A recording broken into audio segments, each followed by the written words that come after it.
Sinubukan nga pala namin magkakaibigan na maglambat at nakahuli nga pala guys kami dito ng mga malalaking isda. Dito lang pala guys sila nagtatago sa ilalim ng puno. Kaya panigurado na naman guys ang pang-food trip namin doon sa taas ng bahay ni Tarzan dito sa mga nahuli namin. Kaya ngayong araw guys, samahan nyo kami sa adventure namin. So what's up mga napadaan lang? Ngayong araw guys, maaga na naman tayong tinanghali ng gising. At sa mga gusto nga pala guys malaman kung anong ibig sabihin nun, ay pasensya na po, hindi ko rin talaga alam. Dahil nga guys, maaga kami tinanghali ng gising dito, ay hapon na nga pala kami nakapaggayak. At napag-usapan nga pala guys namin at nagkayayaan kami na maglambat. Kaya nga guys, syempre, kinuha kaagad namin dito yung lambat at inayos kaagad namin yan dito sa may babalang nitong ating treehouse o bahay ni Tarzan. Malapit na nga pala guys natin simulan itong second floor o extension ng bahay ni Tarzan. Kaya abangan nyo guys yung gagawin natin na yun. Pero sa ngayon guys, ay pupunta muna kami dun sa spot na kung saan ay doon kami manghuhuli guys ng maraming isda. Marami kasi guys mga puno na natumba na doon sa may ilog na yun. Kaya pupuntahan guys namin, paniguradong may mahuhuli guys tayo doon. Medyo malayo nga lang guys yung biyahe pero okay lang yan kasi hindi na nga pala guys nagtatampo yung bangka namin si Nemo ngayong araw. Umaandar na siya guys at hindi na siya nagtatampo sa amin. Sakto. Medyo may attitude kasi guys at matampuhin itong bangka natin si Nemo. Kaya nga guys, tuwing ginagamit namin to, lagi kami may baon na 3 sagwan.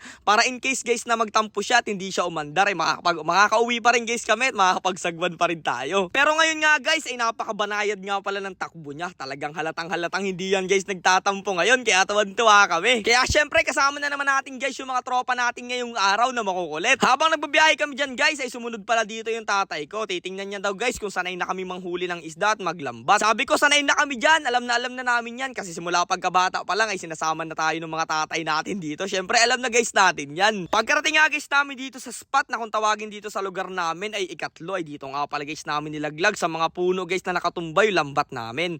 Syempre dapat ang maggilos dito guys medyo madahan na mabilis para hindi guys tumatabo yung mga isda. Dapat guys hindi rin tayo maingay. Kaya nga guys kung mapapansin nyo, binilisan talaga namin dyan na pagtapon itong mga lambat. Mahirap na kasi guys pag nakahala tayong mga isda dyan, paniguradong makakatakas yan at wala guys tayo may food trip at uuwi guys tayong luhaan. Sakto rin naman guys na medyo malabo dito yung tubig kaya paniguradong hindi makikita ng mga isda yung mga lambat natin. Pagkatapos nga pala guys natin itaan, syempre panahon na para labugin naman natin sila. Kung kanina guys tahimik tayo, ngayon ay mag-iingay tayo ng todo para mahabog guys sila doon sa mga lunggaan nila at pumunta doon sa may lambat natin at doon bumangga. Eto nga pala guys ang tawag sa lugar namin ay pagtitibog. Yan nga pala guys yung pagtataboy o paglalabog diyan sa mga isda. At ayun nga guys, pagkapandaw namin itong unahan ng lambat namin, isang buwan-buwan kaagad na isda ay nahuli natin dyan. At maya-maya lang guys, dito sa may bandang gitna, malalaki na nga pala yung nahuhuli natin mga isda dyan. Grabe guys, napaka-solid. May pang-food trip na naman tayo sa bahay ni Tarzan dito guys. Grabe talaga guys, basta masipag ka lang at marunong kang dumiskarte dito sa probinsya. Sabi nga na matatanda, hindi ka talaga magugutom dito. At dito nga guys sa puntong to, nagsunod-sunod na nga pala yung mga nahuli namin. At mga malalaki nga pala yan guys, isang peraso pa lang ay pwede na kaagad namin i-food trip at paghatian yan.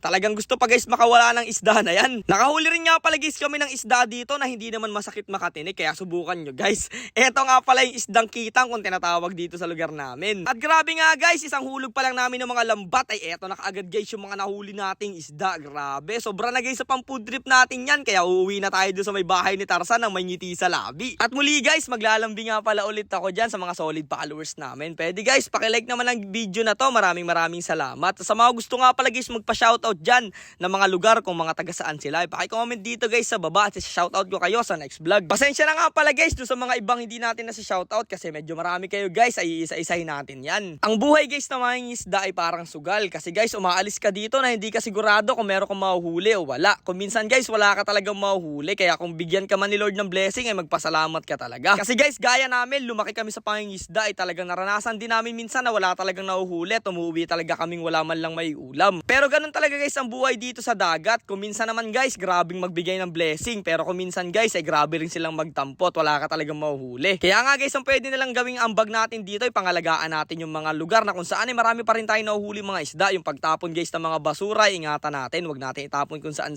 Dahil kung mapangalagaan guys natin to, hindi lang tayo makikinabang, yung mga future pa guys, magiging anak o magiging apo natin ay dito pa rin sila makakapangisda. At pwede pa rin guys natin ikwento sa kanila yung mga nangyari sa atin ditong adventure. Kaya sa mga kapwa ko mga isda na makakapanood ng video nito, iwasan natin magtapon ng basura o kahit anong makakasira man dito sa dagat o sa ilog. At dahil nga guys nandito na tayo sa bahay ni Tarzan, abangan nyo na lang guys yung parto nitong video na to. Magluluto tayo guys.